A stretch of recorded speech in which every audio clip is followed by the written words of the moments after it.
ಆಕಾಶವಾಣಿ ಪ್ರದೇಶ ಸಮಾಚಾರ ಓದುತ್ತಿರುವವರು ಆರತಿ ದೇವಶಿಖಾಮಣಿ. ಮುಖ್ಯಾಂಶಗಳು: ಸರ್ವರ ಶ್ರೇಯೋಭಿವೃದ್ಧಿ ಗಮನದಲ್ಲಿರಿಸಿ ಕ್ರಿಯಾಶೀಲರಾಗಿ ಕಾರ್ಯನಿರ್ವಹಿಸುವಂತೆ ಮುಖ್ಯಮಂತ್ರಿ ಅಧಿಕಾರಿಗಳಿಗೆ ಸೂಚನೆ.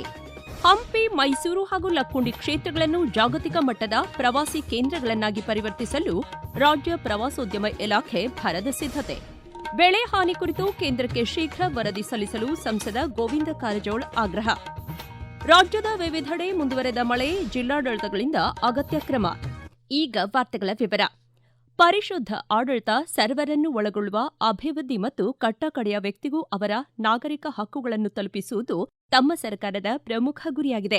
ಈ ಗುರಿ ಸಾಧಿಸಲು ಅಧಿಕಾರಿ ವರ್ಗ ಅತ್ಯಂತ ಕ್ರಿಯಾಶೀಲರಾಗಿ, ಜನಪರವಾಗಿ ಮತ್ತು ಜವಾಬ್ದಾರಿಯಿಂದ ಕಾರ್ಯನಿರ್ವಹಿಸಬೇಕು ಎಂದು ಮುಖ್ಯಮಂತ್ರಿ ಡಿಕೆ ಶಿವಕುಮಾರ್ ತಿಳಿಸಿದ್ದಾರೆ. ಕಲಬುರಗಿಯಲ್ಲಿ ಪ್ರಾದೇಶಿಕ ವಿಭಾಗ ಮಟ್ಟದ ಇಲಾಖೆಗಳ ಪ್ರಗತಿ ಪರಿಶೀಲನಾ ಸಭೆ ನಡೆಸಿ ಬರ ಪರಿಸ್ಥಿತಿ ಅವಲೋಕನ, ಜನ ಜಾನುವಾರುಗಳಿಗೆ ಕುಡಿಯುವ ನೀರು, ಮೇವು ಹಾಗೂ ಅಭಿವೃದ್ಧಿ ಕಾಮಗಾರಿಗಳು ಸೇರಿದಂತೆ ವಿವಿಧ ವಿಷಯಗಳ ಕುರಿತು ಸುದೀರ್ಘವಾಗಿ ಚರ್ಚೆ ನಡೆಸಿ ಅಧಿಕಾರಿಗಳಿಗೆ ಸಲಹೆ ಸೂಚನೆಗಳನ್ನು ನೀಡಿದರು. ದೇಶಾದ್ಯಂತ ಮಳೆಯ ಪರಿಸ್ಥಿತಿ ಕುರಿತು ಆತಂಕ ವ್ಯಕ್ತವಾಗುತ್ತಿರುವ ನಡುವೆಯೂ ರಾಜ್ಯದಲ್ಲಿ ಪರಿಸ್ಥಿತಿ ಸಮಾಧಾನಕರವಾಗಿದೆ. ಯಾವ ಕಾಲದಲ್ಲೂ ಕುಡಿಯುವ ನೀರಿಗೆ ತೊಂದರೆಯಾಗದಂತೆ ಕ್ರಮ ವಹಿಸಲಾಗುವುದು. ಕೃಷ್ಣಾ, ಕಾವೇರಿ ಮತ್ತು ಗೋದಾವರಿ ನದಿಗಳ ಜೋಡಣೆ ಯೋಜನೆಯನ್ನು ಸುಮಾರು 1,00,000 ಕೋಟಿ ರೂಪಾಯಿ ವೆಚ್ಚದಲ್ಲಿ ಮುಂದುವರಿಸುವ ಪ್ರಸ್ತಾವಕ್ಕೆ ಕೇಂದ್ರ ಸರ್ಕಾರವು ಸಕಾರಾತ್ಮಕವಾಗಿ ಸ್ಪಂದಿಸಿದೆ ಎಂದು ತಿಳಿಸಿದರು. ಕೇಂದ್ರ ಸರ್ಕಾರದ ಮಹತ್ವಾಕಾಂಕ್ಷೆಯ 50 ಜಾಗತಿಕ ಪ್ರವಾಸಿ ತಾಣಗಳ ಅಭಿವೃದ್ಧಿ ಯೋಜನೆಯಡಿ ರಾಜ್ಯದ ಐತಿಹಾಸಿಕ ತಾಣಗಳಾದ ಹಂಪಿ, ಮೈಸೂರು ಮತ್ತು ಲಕ್ಕುಂಡಿ ಕ್ಷೇತ್ರಗಳನ್ನು ಜಾಗತಿಕ ಮಟ್ಟದ ಪ್ರವಾಸಿ ಕೇಂದ್ರಗಳನ್ನಾಗಿ ಪರಿವರ್ತಿಸಲು ರಾಜ್ಯ ಪ್ರವಾಸೋದ್ಯಮ ಇಲಾಖೆ ತೀವ್ರ ಸಿದ್ಧತೆ ನಡೆಸಿದೆ. ರಾಜ್ಯದ ಪ್ರವಾಸೋದ್ಯಮದ ಸರ್ವತೋಮುಖ ಬೆಳವಣಿಗೆಗೆ ಖಾಸಗಿ ಸಹಭಾಗಿತ್ವ ಅಗತ್ಯ ಎಂದು ಇಂಧನ ಹಾಗೂ ಪ್ರವಾಸೋದ್ಯಮ ಖಾತೆ ಸಚಿವ ಕೆಜೆ ಜಾರ್ಜ್ ಹೇಳಿದ್ದಾರೆ. ಪ್ರವಾಸಿ ತಾಣಗಳನ್ನು ಅಭಿವೃದ್ಧಿಪಡಿಸುವ ಕುರಿತು ಹೊಸಪೇಟೆಯಲ್ಲಿ ಆಯೋಜಿಸಿದ್ದ ರಾಜ್ಯ ಮಟ್ಟದ ಸಮಾಲೋಚನಾ ಕಾರ್ಯಾಗಾರದಲ್ಲಿ ಪಾಲ್ಗೊಂಡು ಅವರು ಮಾತನಾಡಿದರು. ಜಾಗತಿಕ ಪ್ರವಾಸಿ ತಾಣಗಳ ಪಟ್ಟಿಗೆ ಕರ್ನಾಟಕದಿಂದ 3 ಪ್ರಮುಖ ಐತಿಹಾಸಿಕ ಮತ್ತು ಸಾಂಸ್ಕೃತಿಕ ಕೇಂದ್ರಗಳನ್ನು ಪ್ರಸ್ತಾಪಿಸಲಾಗಿದೆ. ಯುನೆಸ್ಕೋ ಜಾಗತಿಕ ಪಾರಂಪರಿಕ ತಾಣವಾಗಿರುವುದರಿಂದ ಹಂಪಿಗೆ ಪ್ರಥಮ ಆದ್ಯತೆ ನೀಡಲಾಗಿದ್ದು, ಇದನ್ನು ಭಾರತದ ಪ್ರವಾಸೋದ್ಯಮದ ಪ್ರಮುಖ ಹೆಗ್ಗುರುತನ್ನಾಗಿ ರೂಪಿಸಲಾಗುವುದು. ಮೈಸೂರನ್ನು ಮತ್ತಷ್ಟು ಆಧುನಿಕ ಸೌಲಭ್ಯಗಳೊಂದಿಗೆ ಪ್ರವಾಸೋದ್ಯಮದ ಬೃಹತ್ ಹಬ್ ಆಗಿ ಬಲಪಡಿಸಲಾಗುವುದು. ಕಲ್ಯಾಣಿ ಚಾಲುಕ್ಯರ ಶೈಲಿಯ ಲಕ್ಕುಂಡಿ ತಾಣವನ್ನು ಭವಿಷ್ಯದ ಪ್ರಮುಖ ಪ್ರವಾಸಿ ಆಕರ್ಷಣೆಯನ್ನಾಗಿ ಅಭಿವೃದ್ಧಿಪಡಿಸಲು ಕ್ರಮ ಕೈಗೊಳ್ಳಲಾಗುವುದು ಎಂದರು. ಮಳೆ ಕೊರತೆಯಿಂದ ಜಿಲ್ಲೆಯಲ್ಲಿ ಉಂಟಾಗಿರುವ ಬೆಳೆ ಹಾನಿ ಕುರಿತು ಕೇಂದ್ರ ಸರ್ಕಾರಕ್ಕೆ ನಿಯಮಾನುಸಾರ ತಕ್ಷಣ ವರದಿ ಸಲ್ಲಿಸುವಂತೆ ಸಂಸದ ಗೋವಿಂದ ಎಂ. ಕಾರಜೋಳ ರಾಜ್ಯ ಸರ್ಕಾರವನ್ನು ಆಗ್ರಹಿಸಿದ್ದಾರೆ. ಚಿತ್ರದುರ್ಗದಲ್ಲಿ ಸುದ್ದಿಗಾರರೊಂದಿಗೆ ಮಾತನಾಡಿದ ಅವರು, ಮಳೆ ಮತ್ತು ತೇವಾಂಶದ ಕೊರತೆಯಿಂದ ಜಿಲ್ಲೆಯ ಸುಮಾರು 40,000 ಹೆಕ್ಟೇರ್ ಪ್ರದೇಶದಲ್ಲಿ ಬೆಳೆ ಹಾನಿಯಾಗಿದೆ ಎಂದರು. ಎನ್ಡಿಆರ್ಎಫ್ ಮತ್ತು ಎಸ್ಡಿಆರ್ಎಫ್ ನಿಯಮಾವಳಿಗಳ ಅಡಿಯಲ್ಲಿ ನಿಗದಿತ ನಮೂನೆಯಲ್ಲಿ ಸಂಪೂರ್ಣ ಮಾಹಿತಿ ನೀಡಿ ಪ್ರಸ್ತಾವನೆ ಸಲ್ಲಿಸಬೇಕು. ರಾಜ್ಯ ಸರ್ಕಾರ ಪ್ರಸ್ತಾವನೆ ಸಲ್ಲಿಸಿದರೆ ತಾವು ಕೂಡ ಕೇಂದ್ರದ ಹಣಕಾಸು ಹಾಗೂ ಕೃಷಿ ಸಚಿವರನ್ನು ಭೇಟಿ ಮಾಡಿ ಜಿಲ್ಲೆಗೆ ಅಗತ್ಯ ಪರಿಹಾರ ಮತ್ತು ನೆರವು ದೊರಕಿಸಲು ರಾಜ್ಯ ಸರ್ಕಾರದೊಂದಿಗೆ ಜಂಟಿಯಾಗಿ ಪ್ರಯತ್ನಿಸುವುದಾಗಿ ಅವರು ತಿಳಿಸಿದರು. ರಾಜ್ಯದ ವಿವಿಧೆಡೆ ಮತದಾರರ ಪಟ್ಟಿ ವಿಶೇಷ ಸಮಗ್ರ ಪರಿಷ್ಕರಣೆ ಕಾರ್ಯ ಪ್ರಗತಿಯಲ್ಲಿದೆ. ಭಾರತ ಚುನಾವಣಾ ಆಯೋಗದ ಸೂಚನೆ ಮೇರೆಗೆ ಮತದಾರರ ಪಟ್ಟಿಗಳ ವಿಶೇಷ ಸಮಗ್ರ ಪರಿಷ್ಕರಣೆ 2026ಕ್ಕೆ ಸಂಬಂಧಿಸಿದಂತೆ ಧಾರವಾಡ ಜಿಲ್ಲೆಯ ಎಲ್ಲ ವಿಧಾನಸಭಾ ಕ್ಷೇತ್ರಗಳ ಮತಗಟ್ಟೆ ಮಟ್ಟದ ಅಧಿಕಾರಿಗಳು ಜುಲೈ 29ರವರೆಗೆ ಮತದಾರರ ಮನೆಗಳಿಗೆ ಭೇಟಿ ನೀಡಿ ಎಣಿಕೆ ಗಣತಿ ನಮೂನೆಗಳನ್ನು ವಿತರಿಸುತ್ತಿದ್ದಾರೆ ಎಂದು ಜಿಲ್ಲಾ ಚುನಾವಣಾ ಅಧಿಕಾರಿ ಹಾಗೂ ಜಿಲ್ಲಾಧಿಕಾರಿ ಸ್ನೇಹಲ್ ಆರ್ ತಿಳಿಸಿದ್ದಾರೆ. ಚಾಮರಾಜನಗರ ಜಿಲ್ಲೆಯಲ್ಲಿ ಮತದಾರರ ಪಟ್ಟಿಯ ವಿಶೇಷ ಸಮಗ್ರ ಪರಿಷ್ಕರಣೆ ನಡೆಸಲಾಗುತ್ತಿದೆ. ಒಟ್ಟಾರೆ 983 ಮತಗಟ್ಟೆ ಮಟ್ಟದ ಅಧಿಕಾರಿಗಳು ಕಾರ್ಯನಿರ್ವಹಿಸುತ್ತಿದ್ದು, ಒಟ್ಟು 8,80,224 ಮತದಾರರಿದ್ದಾರೆ. ಈ ಪೈಕಿ 7,65,573 ಮಂದಿ ಮತದಾರರಿಗೆ ಗಣತಿ ನಮೂನೆಗಳನ್ನು ವಿತರಿಸಲಾಗಿದ್ದು, 1,38,953 ಗಣತಿ ನಮೂನೆಗಳನ್ನು ಈಗಾಗಲೇ ಡಿಜಿಟಲೀಕರಣಗೊಳಿಸಲಾಗಿದೆ ಎಂದು ಜಿಲ್ಲಾಧಿಕಾರಿ ಶ್ರೀರೂಪಾ ತಿಳಿಸಿದ್ದಾರೆ. ಚಿಕ್ಕಮಗಳೂರು ಜಿಲ್ಲೆಯಾದ್ಯಂತ ಎಸ್ಆರ್ ಪ್ರಕ್ರಿಯೆಯನ್ನು ಜಿಲ್ಲಾಧಿಕಾರಿ ಬಂವರ್ ಸಿಂಗ್ ಮೀನಾ, ಜಿಲ್ಲಾ ಪಂಚಾಯತ್ ಕಾರ್ಯನಿರ್ವಾಹಕ ಅಧಿಕಾರಿ ಎಚ್ಎಸ್ ಕೀರ್ತನ ಅವರು ಅಜ್ಜಂಪುರ ತಾಲೂಕಿನ ಸೊಕ್ಕೆ ಗ್ರಾಮ ಪಂಚಾಯತ್ಗೆ ತೆರಳಿ ಪರಿಶೀಲಿಸಿದರು. ಈಗ ಪ್ರಕಟಣೆ, ನಂತರ ಪ್ರದೇಶ ಸಮಾಚಾರ ಮುಂದುವರಿಯುವುದು. ನಮ್ಮ ಎಲ್ಲಾ ರಾಷ್ಟ್ರೀಯ ವಾರ್ತೆಗಳು ಹಾಗೂ ಪ್ರದೇಶ ಸಮಾಚಾರ ಈಗ ಆಕಾಶವಾಣಿ ನ್ಯೂಸ್ ಕನ್ನಡ ಯೂಟ್ಯೂಬ್ ಚಾನೆಲ್ನಲ್ಲಿ ಲಭ್ಯ.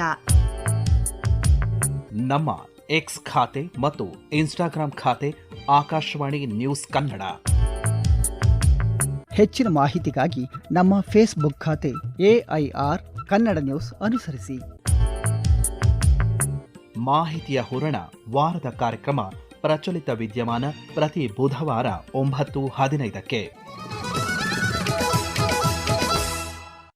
ಪ್ರದೇಶ ಸಮಾಚಾರ ಕೇಳುತ್ತಿದ್ದೀರಿ. ರಾಜ್ಯದ ವಿವಿಧೆಡೆ ಮಳೆ ಮುಂದುವರೆದಿದೆ. ನಿರಂತರವಾಗಿ ಸುರಿಯುತ್ತಿರುವ ಮಳೆಯಿಂದಾಗಿ ಬೆಳಗಾವಿ ಮತ್ತು ಖಾನಾಪುರ ತಾಲೂಕುಗಳ ನಗರ ಹಾಗೂ ಗ್ರಾಮೀಣ ಪ್ರದೇಶಗಳು ಮತ್ತು ನಿಪ್ಪಾಣಿ ತಾಲೂಕು ವ್ಯಾಪ್ತಿಯಲ್ಲಿನ ಎಲ್ಲ ಅಂಗನವಾಡಿ ಕೇಂದ್ರಗಳು, ಪ್ರಾಥಮಿಕ ಪ್ರೌಢಶಾಲೆಗಳು ಮತ್ತು ಪಿಯುಸಿ ಹಾಗೂ ಸಮವರ್ತಿತ ಕಾಲೇಜುಗಳಿಗೂ ಇಂದು ರಜೆ ಘೋಷಿಸಿ ಜಿಲ್ಲಾಧಿಕಾರಿ ಮೊಹಮ್ಮದ್ ರೋಷನ್ ಆದೇಶಿಸಿದ್ದಾರೆ. ಚಿಕ್ಕಮಗಳೂರು ಜಿಲ್ಲೆಯಾದ್ಯಂತ ಗಾಳಿ ಸಹಿತ ಮಳೆ ಮುಂದುವರೆದಿದೆ. ಕಳೆದ 5 ದಿನಗಳಿಂದ ಜಿಲ್ಲೆಯ ಮಲೆನಾಡು ಭಾಗಗಳಲ್ಲಿ ವ್ಯಾಪಕ ಮಳೆಯಾಗುತ್ತಿದ್ದು, ನಿನ್ನೆ ಸಹ ಚಿಕ್ಕಮಗಳೂರು, ಮೂಡಿಗೆರೆ, ತರೀಕೆರೆ, ಕೊಟ್ಟಿಗೆಹಾರ, ಚಾರ್ಮಾಡಿ ಘಾಟ್, ಕಳಸ, ಶೃಂಗೇರಿ ಸುತ್ತಮುತ್ತ ಹೆಚ್ಚಿನ ಮಳೆಯಾಗಿದೆ. ಮಳೆಯಿಂದ ಕೊಟ್ಟಿಗೆಹಾರ, ಚಾರ್ಮಾಡಿ ಘಾಟ್ ಭಾಗದ 2 ಕಡೆ ರಸ್ತೆ ಬದಿಯಲ್ಲಿ ಭೂಕುಸಿತ ಉಂಟಾಗಿದೆ.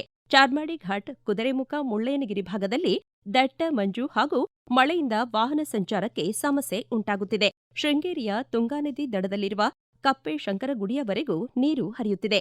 ಈ ಭಾರೀ ಮಳೆಗೆ ಜಿಲ್ಲೆಯಲ್ಲಿ 5ಕ್ಕೂ ಅಧಿಕ ಮನೆಗಳಿಗೆ ಹಾನಿಯಾಗಿದೆ. ಹಲವೆಡೆ ಮರಗಳು, ವಿದ್ಯುತ್ ಕಂಬಗಳು ಬಿದ್ದು ವಿದ್ಯುತ್ ಸಮಸ್ಯೆ ಉಂಟಾಗಿದೆ. ಜಿಲ್ಲಾಡಳಿತ ಮಳೆ ಹಿನ್ನೆಲೆಯಲ್ಲಿ ಅಗತ್ಯ ಕ್ರಮ ಕೈಗೊಂಡಿದೆ. ಸಾರ್ವಜನಿಕರು ಸಹಾಯವಾಣಿ ಸಂಖ್ಯೆ 082622389550ಗೆ ಸಂಪರ್ಕಿಸುವಂತೆ ಜಿಲ್ಲಾಡಳಿತ ಮನವಿ ಮಾಡಿದೆ. ಉತ್ತರ ಕನ್ನಡ ಜಿಲ್ಲೆಯಲ್ಲಿ ಇದುವರೆಗೆ ಗಾಳಿ ಮಳೆಯಿಂದ ಪ್ರಸಕ್ತ ವರ್ಷ ಒಟ್ಟು 58 ಮನೆಗಳಿಗೆ ಹಾನಿಯಾಗಿದೆ ಎಂದು ಜಿಲ್ಲಾಧಿಕಾರಿ ಕೆ. ಲಕ್ಷ್ಮೀಪ್ರಿಯಾ ತಿಳಿಸಿದ್ದಾರೆ. ಈ ಕುರಿತು ಪ್ರದೇಶ ಸಮಾಚಾರಕ್ಕೆ ಮಾಹಿತಿ ನೀಡಿದ ಅವರು, ವ್ಯಾಪಕ ಮಳೆಗೆ ಗುಡ್ಡಜರಿತ ಹಾಗೂ ನೆರೆ ಸೃಷ್ಟಿಯಾಗಬಹುದಾದ ಸಮವರ್ತಿ ಪ್ರದೇಶಗಳಲ್ಲಿ 294 ಪುನರ್ವಸತಿ ಕೇಂದ್ರಗಳನ್ನು ತೆರೆಯಲು ಸಿದ್ಧತೆ ಕೈಗೊಳ್ಳಲಾಗಿದೆ ಎಂದರು. ನಮ್ಮ ಜಿಲ್ಲೆಯಲ್ಲಿ 2 ಅನಿಮಲ್ ಡೆತ್ ಆಗಿದೆ. ಅದಕ್ಕೆ ಕಾಂಪನ್ಸೇಷನ್ ಪೇಮೆಂಟ್ ಆಗಿದೆ. ಮತ್ತೆ ಹೌಸ್ ಡ್ಯಾಮೇಜ್ ಈಗ ಲಾಸ್ಟ್ 2 ದಿನದಲ್ಲಿ ಜಾಸ್ತಿ ಆಯಿತು. ಮಾನ್ಸೂನ್ ಸ್ಟಾರ್ಟ್ ಆದಾಗಿಂದ ಇಲ್ಲಿ ತನಕ 58 ಮನೆಗಳಿಗೂ ಹಾನಿಯಾಗಿದೆ. 2 ಮನೆ ಪೂರ್ಣವಾಗಿ ಹಾನಿಯಾಗಿದೆ ಅಂತ ನಮಗೆ ರಿಪೋರ್ಟ್ ಇದೆ.